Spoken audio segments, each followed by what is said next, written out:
선택은 한문으로 가릴 선과 택할 택이 만나서 가려서 선택한다라고 하는 뜻이 있습니다. 여기서 가려서 선택한다는 말은요, 분별한 후에 의도적으로 고른다라고 하는 뜻이에요. 영화 감독이 배역을 선택할 때 작품 전체 메시지와 생명력을 결정짓기 때문에 얼마나 깊은 고민을 하는지 몰라요. 누구를 선택하는가에 따라서 배역이 살아나고, 배역이 살아나야 영화가 맛깔나게 살아나기 때문입니다. 또한 야구 감독이 선수를 선택할 때 경기 전체 분위기와 승패를 결정짓기 때문에 이러한 선택의 과정은 아주 중요한 어떤 고민의 과정입니다. 어떤 선수를 선택하는가에 따라 경기 내용이 살아나기도 하고, 경기 내용이 살아나야 그 게임을 이길 수 있기 때문이죠. 군대를 선택할 때도 마찬가지예요. 외박을 많이 나올 수 있는 공군이나 해군을 가야 할지, 아니면 짧고 굵게 육군을 가야 할지, 이거는 중요한 고민의 과정입니다. 육해공군 중에서 선택하는 것에 따라 육군보다 해군은 한 달 더, 공군은 2달 더 복무해야 되거든요. 이처럼 선택은 인간의 결정에 따라 분별한 후에 의도적으로 골랐을 때 누릴 수 있는 그러한 결과입니다. 그러나 성경에서요, 선택은 하나님의 주권을 강조합니다. 인간의 결정보다 훨씬 더 크신 하나님의 주권적인 은혜의 행위를 뜻하거든요. 따라서 하나님이 택하신다, 하나님이 선택하신다라고 하는 말은 하나님께서 주권적으로 어떤 사람이나 어떤 민족을 구원하시거나 사용하시기로 결정하셨다라고 하는 뜻입니다. 하나님께서 아나니아에게 청년 사울에 대해서 말씀하시는 장면이 나오죠. 사도행전 9장 15절 말씀입니다. 주께서 이르시되 가라, 이 사람은 내 이름을 이방인과 임금들과 이스라엘 자손들에게 전하기 위하여 선택한 나의 그릇이라 라고 말씀하세요. 이처럼 하나님이 청년 사울을 택하신다, 선택하신다라고 하는 말은 하나님께서 주권적으로 청년 사울을 이방인과 임금들과 이스라엘 자손들에게 복음을 전하는 도구로 사용하시기로 결정하셨다라고 하는 뜻입니다. 그런 의미에서 보면요, 하나님께 선택받는 것은 하나님의 구원 역사에 쓰임받는 엄청난 축복입니다. 하나님께 선택받는 인물이든지 민족은요, 하나님의 주권적인 은혜의 역사에 동참해서 별과 같이 귀하게 쓰임받기 때문입니다. 저는 개인적으로 하나님께 선택받는 것보다 더 큰 축복은 없다라고 생각을 해요. 왜냐하면 하나님은 인간의 도움이 없이도 하나님의 놀라운 구원의 역사를 그냥 이루실 수 있음에도 불구하고요, 인간이나 민족에게 하나님의 주권적인 은혜의 역사에 참여할 수 있는 그런 기회를 주셨기 때문입니다. 그러므로 하나님께 선택받은 것은 인간이 누릴 수 있는 가장 큰 은혜입니다. 오늘 본문의 말씀은 하나님께 선택받은 한 인간이 등장을 해요. 하나님께서 한 인간을 선택하신 목적은요, 분명합니다. 하나님의 구원 역사에 사용하시기로 결정하셨다라고 하는 뜻이에요. 오늘 본문을 통해서 하나님께서 한 인간을 선택하신 이유를 한번 살펴보고, 이와 더불어서 하나님께서 나를 선택하신 이유에 대해서 한번 묵상해 보려고 합니다. 먼저 하나님은요, 놀라운 구원의 역사를 이루시기 위해서 하나님은 말씀을 전할 한 사람, 모세를 선택하십니다. 출애굽기 3장 10절에 보시면은요, 이제 내가 너를 바로에게 보내어 내 백성 이스라엘 자손을 애굽에서 인도하여 내게 하리라 라고 말씀하잖아요. 여러분 영어 성경에 보시면 so, now, go라고 되어 있어요. 아니 하나님은요, so, now, 이제 때가 됐으니, 그러니까 하나님 모세에게 이제 때가 되었으니 go, 가라라고 말씀을 하십니다. 이제 때가 되었다라고 하는 말은요, 준비를 전제로 하는 말입니다. 하나님께서 놀라운 구원의 역사를 이루시기 위해 모세를 준비시키시고 이제 때가 되었기 때문에 하나님이 정해놓으신 타이밍에 가라고 말씀을 하시는 거예요.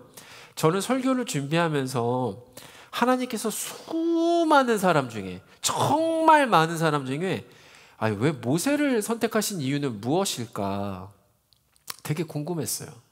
또한 하나님께서 모세를 선택하시고 무엇을 준비시키셨을까? 곰곰이 생각해 봤습니다. 그리고 어떤 준비가 되었기 때문에 하나님께서는 모세에게 이제 때가 되었다 이렇게 말씀을 하셨을까 한번 묵상해 봤습니다. 먼저 하나님께서 모세를 선택하신 이유는요, 하나님의 주권적인 선택이었습니다.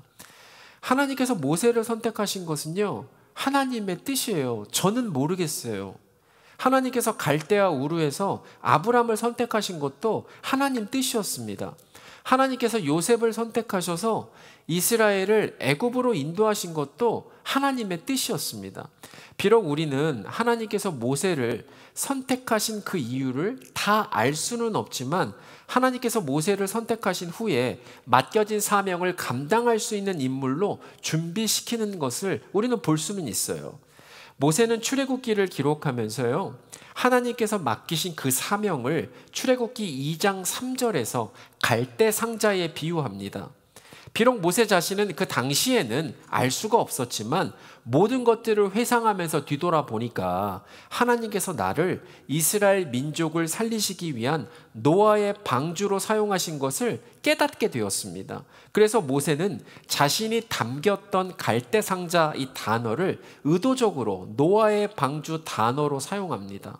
하나님께서 이스라엘을 구원하시기 위한 도구로 한 사람, 나 모세를 사용하신 것을 깨달았기 때문입니다. 또한 모세는 비록 자신은 알 수 없었지만 하나님께서 이스라엘 민족을 구원하시기 위한 출애굽을 감당할 수 있도록 광야의 훈련을 40년 동안 받게 하신 것을 깨닫게 되었습니다. 여러분, 창세기와 출애굽기 사이는 우리가 가지고 있는 성경은 한 장 차이지만 그 시간은 리딩 지저스 읽으셨죠? 400년의 시간이라고 하는 차이가 있어요. 여러분, 400년이 흘렀단 말이죠. 애굽에 살고 있는 이스라엘 민족들 중에서 이제는 광야를 경험한 사람은 다 죽고 거의 없다고 보면 맞습니다. 이스라엘은 생업으로 가축을 기르면서요, 애굽 고센 땅에 정착했기 때문에 광야를 경험할 이유가 없잖아요. 창세기 48장 27절에 보니까 47장 27절에 보니까 이스라엘 족속이 애굽 고생 땅에 거주하며 거기서 생업을 얻어 생육하고 번성하였더라라고 말씀하고 있어요. 이제는 고센 땅 정착민으로 살던 이스라엘이 굳이 애굽 땅을 벗어나서 메마른 광야의 가축들을 수천 마리, 수만 마리 데리고 갈 이유가 이제는 전혀 필요 없습니다. 그렇다면 광야에서 가축을 위해 물을 찾거나 풀을 찾을 수 있는 능력도 없다고 보면 맞습니다. 광야까지 가축을 수천, 수백 마리, 수만 마리 몰고 다닐 능력도 없다고 보면 맞습니다. 이런 현실적인 상황에서 하나님께서는요, 모세 당사자도 모르게 광야에서 40년 동안 이스라엘과 모든 가축을 구원해서 약속의 땅으로 인도하는 목자로 모세를 준비시키십니다. 오직 이스라엘을 위한 맞춤형으로요, 왕자를 목자로 준비시키십니다. 애굽에서 가장 천한 일로 구분되는 이러한 목축, 그것도 왕자로서 단 한 번도 양떼를 돌본 적이 없었던 모세를 하나님이 선택을 하십니다. 여러분, 성경에서 하나님이 택하신다, 선택하신다라는 말은 무엇이라고 제가 말씀드렸어요? 하나님께서 주권적으로 어떤 사람이나 어떤 민족을 구원하시거나 사용하시기로 결정하셨다라고 하는 뜻이 있다고 말씀드렸잖아요. 인간의 짧은 생각으로 보면은요, 모세 입장에서 40년은 억장이 무너지는 시간입니다. 마치 내 인생에서 잃어버린 40년처럼 느껴질 수도 있어요. 여러분, 생각해 보세요. 왕자가 지명수배를 받아서 살인자로 혈혈단신 미디안 광야로 도망쳐야 됐잖아요. 우물가에서 물을 마실 때는요, 냄새나는 동물들과 뒤섞여서 무릎을 꿇어서 마셔야 되는 그런 상황이에요. 광야에서 삶을 살아내기 위해서는요, 철저하게 광야 사람이 되어야 했어요. 그러나 하나님 입장에서는 출애굽을 혼자서도 하실 수 있는 전능하신 하나님이셨지만 모세를 선택하셔서 350만 이스라엘을 구원하여 약속의 땅으로 인도할 수 있는 영광스러운 기회를 모세에게 주십니다. 여러분, 이게 왜 영광스러운 기회일까요? 모세가 누렸던 게 뭐냐면요, 모세는 하나님을 대면할 수 있었습니다. 여러분 확률로 해보세요. 350만 분의 1의 기회를 뚫고 하나님과 날마다 대면할 수 있었고, 모세는 하나님의 임재를 날마다 경험할 수 있었어요. 모세는 하나님과 가장 가까운 관계를 누릴 수 있다 보니까 모세가 간절하게 기도할 때 하나님은 이스라엘에 대한 그 진노의 마음까지도 돌이키셨습니다. 여러분 혹시 모세의 마음을 이해하는 광야의 순간을 지금 겪고 계시는 분이 혹시 계신가요? 하나님께서 왜 척박한 광야에서 나를 이렇게 준비시키시는지, 하나님께서 혹시나 무엇을 위해서 나를 준비시키고 계시는지를 여러분 기도를 통해서 꼭 한번 우리 하나님께 여쭤보시기 바랍니다. 하나님께서 모세를 선택하신 두 번째 이유는 하나님의 계획적인 선택이었습니다. 하나님께서 모세를 선택하신 이유, 계획적이에요. 고대 근동사회에서요, 글을 읽고 쓸 줄 아는 사람은 매우 드물었습니다. 하나님 입장에서 보면은요, 십계명을 받고 율법을 기록하고 백성에게 가르칠 수 있는 지도자가 필요하셨습니다. 애굽 공주의 양자로서 모세는요, 왕궁에서 애굽 왕자들과 함께 이집트 상용 문자를 공부했죠. 고대 근동 언어, 히타이트어부터 고대 근동 언어, 외교 언어까지 배우게 됩니다. 물론 유모로 들어갔던 어머니 영향으로 히브리 말까지 구사했습니다. 그러므로 하나님은요, 단지 말을 잘하는 사람이 아니라 하나님의 말씀을 정확하게 기록하고 모든 세대에 그 말씀을 전할 수 있는 사람을 계획적으로 준비시키신 것이에요. 출애굽기 24장 4절에 보니까 이렇게 나와 있어요. 모세가 여호와의 모든 말씀을 기록하고. 여러분, 글을 모르는 사람이 기록할 수 있겠어요? 아니요, 기록할 수가 없어요. 신명기 31장 9절에 보니까 또 모세가 이 율법을 써서 여호와의 언약궤를 매는 레위 자손 제사장들과 이스라엘 모든 장로들에게 줬대요. 하나님께서 말씀을 주신 것을 다른 사람들에게 전해야 되는데 글을 모르는 사람이 가능할까요? 모세는 율법을 써서요, 레위 자손 제사장들과 이스라엘 모든 장로들에게 줄 수 있는 능력이 있었죠. 고대 근동학자 케니스 키친이라고 하는 사람이 모세를 두고 이렇게 말해요. 하나님께서 문명 사회에 교육받은 지도자 모세를 사용하신 것은 계시를 문자로 기록하기 위한 역사적인 필연이었다. 하나님께서 계획해 놓으신 거예요. 이게요, 역사적인 필연이래요. 우연이 아니랍니다. 하나님의 언약 백성으로 이스라엘이 그 말씀대로 살아가도록 인도하기 위해서 하나님은 모세를요, 계획적으로 선택하신 것이죠. 하나님께서 모세를 선택하신 세 번째 이유는 하나님의 관계적인 선택이었습니다. 여러분, 출애굽기 3장 7절을 보면은요, 하나님은 내가 애굽에 있는 내 백성의 이스라엘의 고통을 분명히 보았다라고 말씀하시고, 그들의 감독자로 말미암아 부르짖음을 들었다라고 하시고 그들의 근심을 알았다라고 말씀하십니다. 하나님은요, 이스라엘을 내 백성이라고 부르십니다.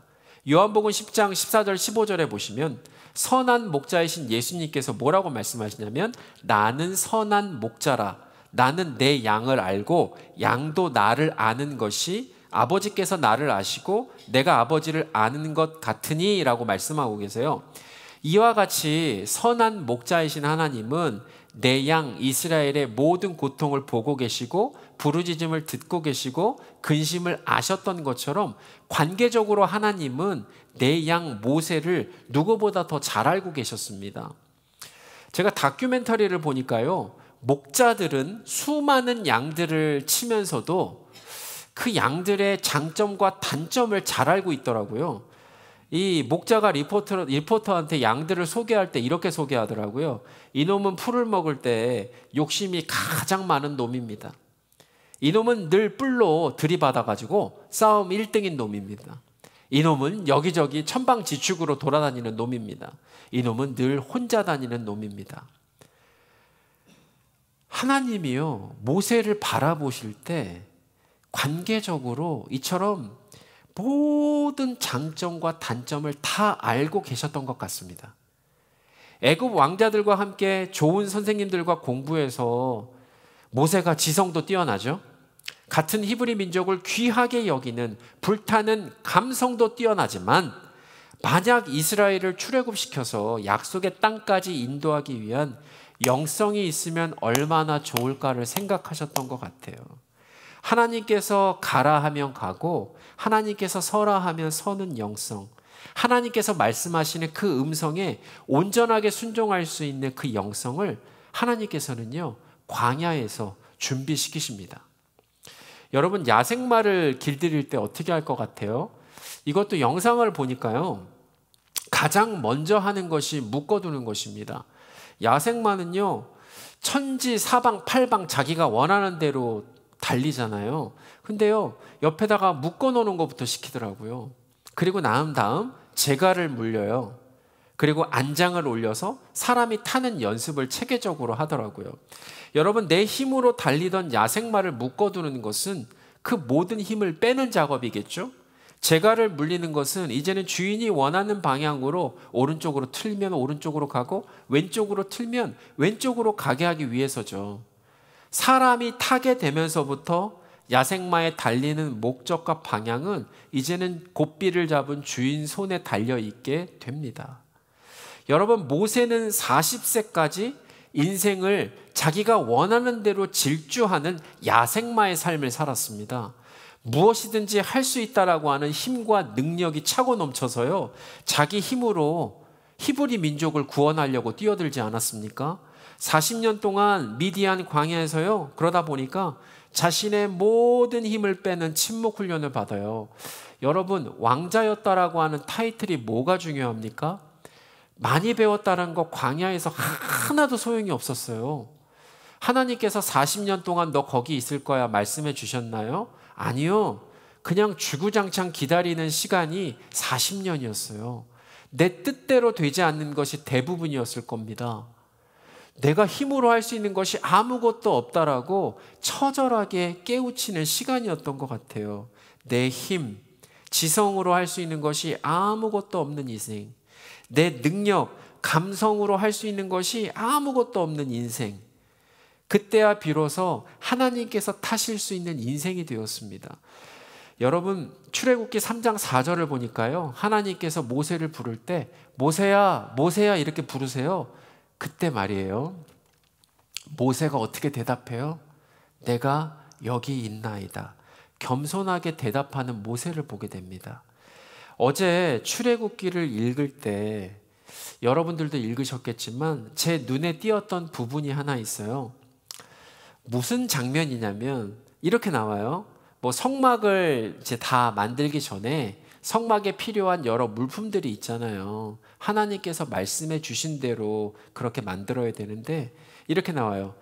여호와께서 모세에게 말씀하여 이르시되 라고 나오면은요, 영락없이 그 다음에 뭐라고 나오냐면 모세가 그같이 행하되 곧 여호와께서 자기에게 명령하신 대로 다 행하였더라. 이게요, 딱 나오는 거예요. 어떠한 말씀을 하나님께서 모세에게 주시든지 영락없이 뭐라고 나오냐면 모세가 그같이 행하되 곧 여호와께서 자기에게 명령하신 대로 다 행하였다라고 기록이 되어 있어요. 여러분, 하나님의 말씀에 온전하게 순종하게 되는 야생마 모세를 보게 됩니다. 하나님은요, 이처럼 주권적, 계획적, 관계적으로 모세를 선택하신 후에 이 모든 준비가 다 끝났을 때 오늘 본문 출애굽기 3장 9절에서 이제 가라 말씀하시고요, 10절에서 이제 내가 너를 바로에게 보내어 너에게 내 백성 이스라엘 자손을 애굽에서 인도하여 내게 하리라 라고 말씀하세요. 사랑하는 성도 여러분, 하나님으로부터 모세가 이제 때가 되었다라는 말을 듣기까지 모세는 40년이라고 하는 시간이 걸렸습니다. 이 땅에서 이때라는 것을 알았던 사람, 선지자 말고요, 하나님의 뜻을 받지 않으면요 전혀 몰라요. 이 땅에서 이때라는 것을 알았던 사람은 예수님 밖에는 없었습니다. 예수님께서 뭐라고 말씀하시냐면 인자가 영광을 얻을 때가 왔도다라고 말씀하셨고 6월절 어린 양으로 죽기 직전에 뭐라고 말씀하시냐면 자기가 세상을 떠나 아버지께로 돌아가실 때가 이른 줄 아시고라고 말씀하셨고, 십자가 위에서 아버지여 때가 이르렀사오니 라고 말씀하셨어요. 그런데 우리는요, 이 때를 전혀 알 수 없습니다. 정확하게 얼마만큼인지, 40년인지 3년인지 15년인지 그 숫자는 알 수 없지만 우리가 알 수 있는 것이 있습니다. 하나님께서 주권적으로, 계획적으로, 관계적으로 모세를 선택하신 이유는 하나님께서 모세를 어떻게 해요? 구원하셔서 사용하시기로 결정하셨다라고 하는 뜻입니다.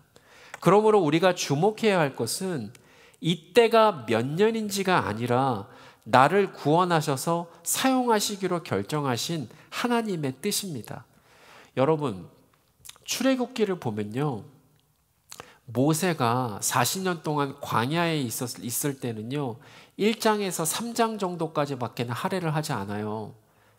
하나님 입장에선 이게 중요한 게 아니에요. 나머지 40년의 삶, 하나님 중심적으로 살았던 그 내용이 중요해서 출애굽기의 37장의 내용은 남은 40년에 대한 이야기로 가득 채워져 있어요. 여러분, 우리는 지금 무엇을 향해 달려가고 있는지에 대한 것을 반드시 생각해야 됩니다. 하나님이 가장 중요하게 생각하시는 것이 어떤 때인지를 여러분 정확하게 보셔야 돼요.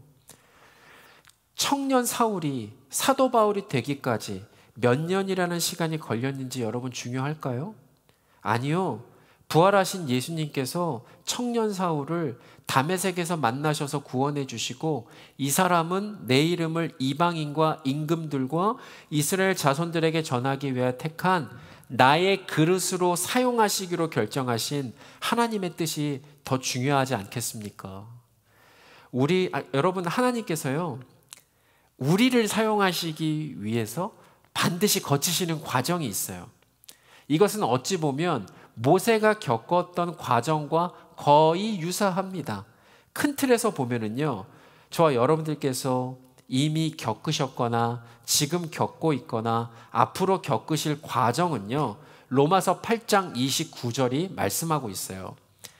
하나님이 미리 아신 자들을 또한 그 아들의 형상을 본받게 하기 위하여 미리 정하셨다라고 말씀합니다. 하나님께서 우리를 부르신 목적은 예수 그리스도의 형상으로 만드시기 위함입니다. 그러므로 하나님께서요, 우리를 예수 그리스도를 닮게 하시기 위해서요, 첫 번째로요, 하나님은 주권적으로 모든 상황 속에서 우리를 빚으십니다. 모세의 인생은 철저하게 하나님 주권 안에 있었습니다. 하나님의 손 안에 있었잖아요. 갈대 상자는 노아의 방주가 되어서 이스라엘을 구원하는 방주가 되었고, 나일강의 갈대는 홍해를 마른 땅을 밟았던 그 갈대랑 똑같은 단어를 쓰면서 나일강의 갈대는 홍해 갈대를 밟고 건너가도록 만드신 전능하신 하나님의 인도하심이었습니다.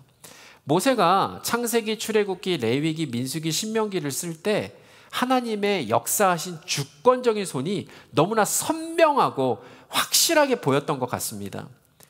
애굽의 왕자로 들어가서 미디안 광야의 목자가 되어 하나님께서 가장 필요한 그 사람으로 빚어졌을 때 모세는 민수기에서 스스로 고백을 해요.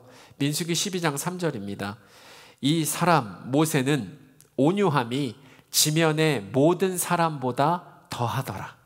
여러분, 온유함의 뜻은요, 자기 권리를 주장하지 않고 하나님 앞에 겸손히 복종하는 태도를 말합니다. 어떤 사람이 이렇게 해석을 했는데요, 원어로 놓고 보면은요, 길들여진 야생마라고 하는 뜻이에요. 온유라고 하는 게. 이제는 하나님께서 타실 정도로, 이제는 하나님께서 가라 하면 가라, 서라 하면 설 수 있을 정도로의 어떻게 해요? 그러한 종이 모세가 되었다라고 하는 뜻이에요. 모세는 하나님 앞에서 자신을 철저하게 낮추고 겸손하게 복종하는 사람이 되었습니다. 모세는 하나님의 뜻을 따라 모든 이스라엘 민족을 이끌고 약속의 땅으로 드디어 인도할 수 있는 사람이 되었습니다. 모세는 하나님의 주권에 단순한 믿음, 온전한 순종을 하는 사람이 이제는 되었습니다. 결국 하나님은 모세를 주권적으로 하나님께서 사용하실 수 있는 사람으로 그렇게 빚으셨습니다. 이처럼 하나님은요, 지금도 당신의 자녀들을 예수 그리스도를 닮은 사람으로 빚어가십니다. 여러분 자신을요, 물레 위에 놓인 진흙이라고 한번 상상해 보시기 바랍니다. 여러분 이렇게 어떤 사람의 손에 따라서 이렇게 여러분들이 빚어질 거 아니에요? 토기장이가 진흙을 빚을 때 진흙의 손끝의 압력은요, 어떻게 해요? 그 찰흙 진흙 입장에서는 통증이겠죠. 그 손의 의도는 뭐예요? 형상을 만들기 위한 섬세한 조정이에요. 아, 이것은 요렇게 좀 들어갔으면 좋겠고 요것은 요렇게 좀 더 커졌으면 좋겠다. 하나님이 만드실 때 천차만별로 똑같이 만드시지 않아요. 우리의 부족한 점들이 있으면 요렇게 해주시고 우리가 필요한 것이 있으면 요렇게 크게 만들어 주시고, 그러다 보니까 하나님은요, 이 손끝의 압력으로 우리 한 사람 한 사람을 형상을 만들기 위한 섬세한 조정을 하고 계시는 거죠. 토기장의 하나님은 예레미야 18장 말씀처럼 그가 진흙으로 자기 의견에 좋은 대로 다른 그릇을 만드십니다. 그러므로 하나님 손 안에 있는 진흙이 로마서 9장 말씀처럼 어찌 나를 이같이 만들었습니까? 라고 말할 수 있겠습니까? 아니요. 그것은 하나님의 주권이기 때문입니다. 어제도 오늘도 내일도 하나님은요, 우리를 그분의 손으로 빚어가실 것입니다. 다른 말로 표현하면 예수 그리스도 닮을 때까지 빚어가실 것입니다. 모세는 광야에 40년으로, 요셉은 감옥에 13년으로 빚으셨고 다윗은 왕이 되기까지 15년을 빚으셨는데 각기 기한은 다르지만 목적은 같습니다. 하나님은 우리 인생의 모든 광야, 우리의 모든 아픔, 우리의 모든 실패, 인내, 대인관계, 가족관계, 교회 생활에서 우리를 예수님의 인내와 온유의 형상으로 빚어가신다라고 하는 것입니다. 지난 월요일에 저희 교단 지역회에 나가서 담임 목사의 유익에 대해서 은퇴하신 선배 목사님하고 이렇게 이야기를 나눌 수 있는 시간이 됐어요. 어떤 이야기를 나눴냐면요, 여러분, 목회에서 가장 큰 유익이 있다면요, 저는 예수 닮을 수 있는 기회가 많다라는 것을 저는 말하고 싶어요. 만약에 목회를 하지 않으면요, 어떻게 예수를 닮을 수 있는 기회가 있을까요? 어떻게 하나님의 손에 맡겨서 하나님께서 원하시는 그 압력과 통증에 따라서 나를 빚어가시는 그런 경험들을 올곧이 할 수 있는 것이 과연 얼마나 될까라는 생각들을 하게 되는 거예요. 사랑하는 성도 여러분, 하나님의 주권을 신뢰하시기 바랍니다. 하나님께서 우리를 사랑하셔서 모든 상황 속에서 예수 닮을 수 있도록 우리를 빚어가고 계심을 확신하시기 바랍니다. 그 확신이요, 우리를 견디게 합니다. 그 확신이 우리를 겸손하게 합니다. 그 확신이 우리의 마음 자세를 결정합니다. 하나님께서 우리를 예수 그리스도를 닮게 하시기 위해 두 번째로 하나님은 계획적으로 예수의 성품을 우리 삶 속에 설계하십니다. 하나님은요, 한 사람에게 모든 것을 다 주시지 않은 것 같아요. 그래서 하나님께서 사용하시기 위해 준비시키십니다. 하나님께서 모세를 선택하신 이유는요, 하나님의 말씀을 기록하고 가르칠 수 있는 사람이 필요했기 때문이에요. 그 뜻을 이루시기 위해서 말도 안 되는 히브리 평민의 아들을요, 애굽 왕실의 왕자로 입양을 시켜 주시네요. 그리고 왕자가 받은 언어 훈련과 학식을 쌓을 수 있도록 그렇게 설계를 하십니다. 하나님께서 모세를 선택하신 이유, 하나님의 백성 350만 명을 약속의 땅까지 인도할 수 있는 사람이 필요하셨기 때문이잖아요. 그 뜻을 이루시기 위해 40년 동안 광야의 삶을 통해 물을 발견하는 것, 풀을 발견하는 것, 가축을 다룰 수 있는 모든 준비를 마칠 수 있는 설계를 하나님께서 하십니다. 여러분, 하나님께서 바울을 선택하신 이유는요, 하나님의 이름을 이방인과 임금들과 이스라엘 자손들에게 전하기 위한 선교적 도구가 필요하셨기 때문입니다. 그 뜻을 이루시기 위해서요, 어려서부터 배움의 집, 책의 집, 대랍비 가말리엘의 사사를 받을 정도로 구약에 능통한 최고 바리새인 중에 바리새인 율법 학자가 되게 하시고 헬라 문화권 이방인들에게 복음을 전할 수 있도록 로마가 지배하는 다소에서 태어나게 계획하시잖아요. 이 모든 사도 바울의 배경은 바울이 1차, 2차, 3차 전도 여행을 통해서 하나님의 이름을 이방인과 임금들과 이스라엘 자손들에게 전하기 위한 하나님의 설계였습니다. 그러므로 우리가 겪고 있는 여러분 모든 순간은 하나님께서 계획적으로 우리를 예수 만들기 위한 설계입니다. 에베소서 2장 10절에 보면요, 이렇게 나와 있어요. 우리는 그가 만드신 바라 그리스도 예수 안에서 선한 일을 위하여 지으심을 받은 자니 이 일은 하나님이 전에 예비하셨다라고 말씀하고 계세요. 그러므로 여러분, 다윗이 들판에서 양을 치는 시간까지도, 사울왕 옆에서 수금을 타는 시간까지도, 사울에게 쫓겨 동굴과 광야 속에 숨던 시간까지도 하나님은 다윗의 인생을, 이스라엘을 이끌어갈 수 있는 지도자로 빚어가셨던 그 계획이었습니다. 바이올린 만드는 그 다큐멘터리를 한번 봤어요. 바이올린 장인이 바이올린을 만들 때 나무를 바로 쓰지 않더라고요. 좋은 나무가 생기면은요 10년, 20년, 30년을 기다리면서 건조하고 다듬고 깎아서 정교하게 만들어야 소리가 맑게 나는 것을 보았어요. 여러분, 이처럼 하나님은요 저와 여러분들을 오랜 시간을 두시고 그 뜻을 이루시는 일에 우리의 성품과 마음을 그분의 시간표에 맞춰서 계속해서 다듬어가고 계십니다. 저는요 이렇게 다듬어진 것이 악기라고 하면 얼마나 청아하고 맑은 소리가 나오겠어요. 저는 여러분이라고 하는 악기를 통해 예수님 계획표 안에서 빚어진 멋진 향기가 될 수 있고 멋진 음악이 드러나게 되기를 예수 그리스도 이름으로 축복합니다. 하나님께서 우리를 예수 그리스도를 닮게 하시기 위해 세 번째, 하나님은 관계적으로 우리를 예수 닮게 하십니다. 하나님은 모세에게 출애굽기 3장 12절에서 뭐라고 말씀하시냐면요, 내가 반드시 너와 함께 있으리라 라고 말씀하십니다.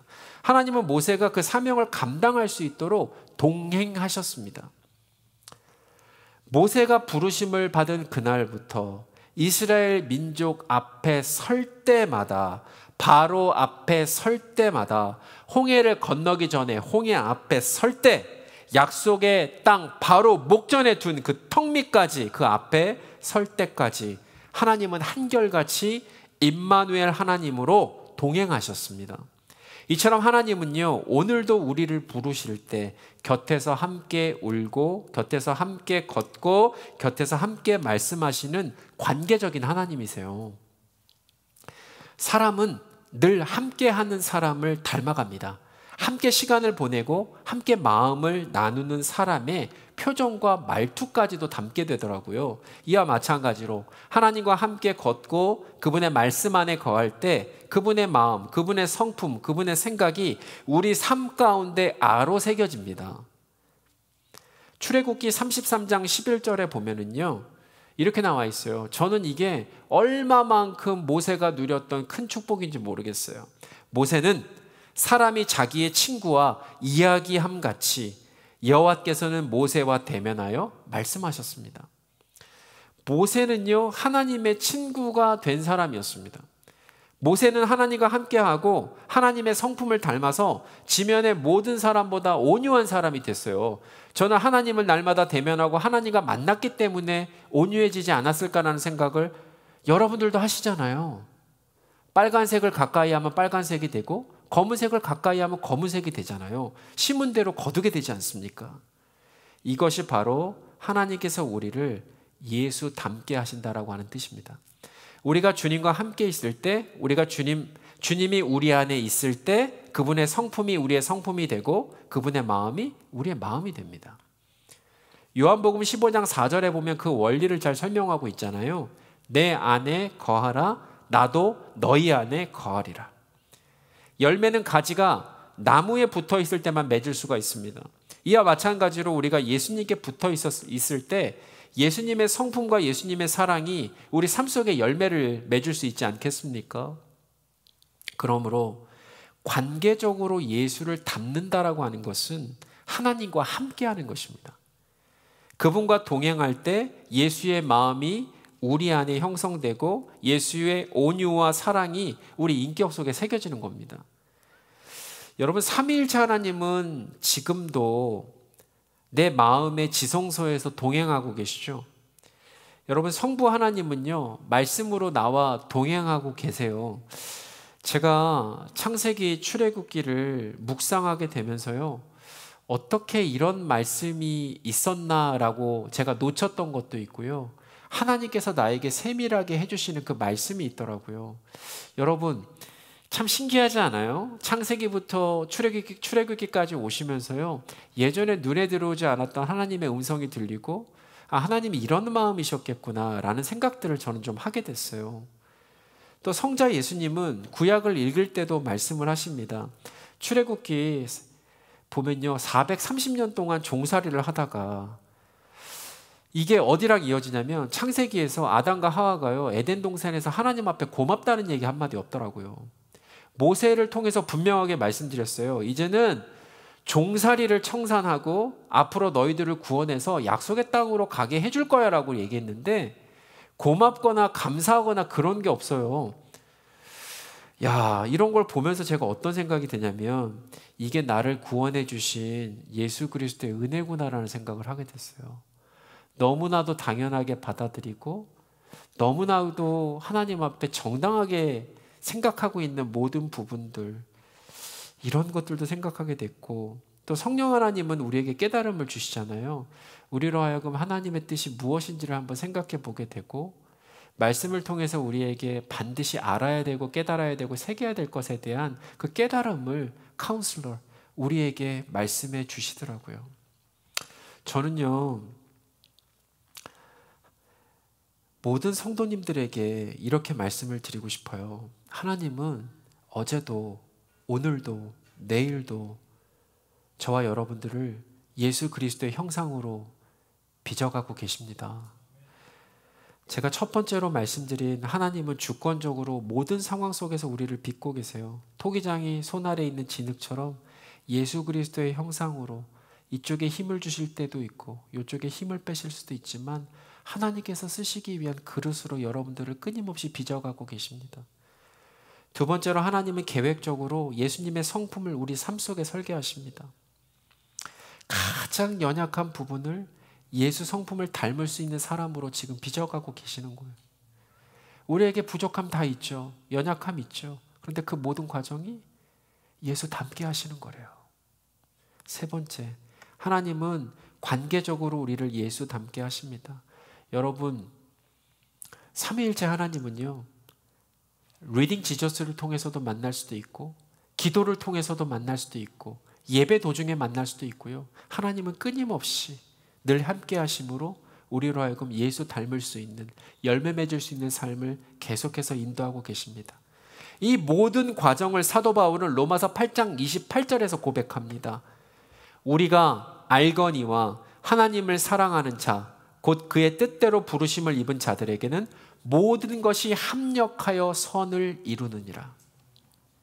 우리가 겪는 모든 고난, 모든 아픔, 모든 경험, 교회 생활까지도 우리를 예수 그리스도의 형상으로 빚으시는 하나님의 뜻임을 믿으시기를 예수 그리스도 이름으로 축복합니다. 하나님은 이것을 이루시기 위해서 모든 것이 합력하여 선을 이루시는 하나님이심을 믿으시기를 예수 그리스도 이름으로 축복합니다.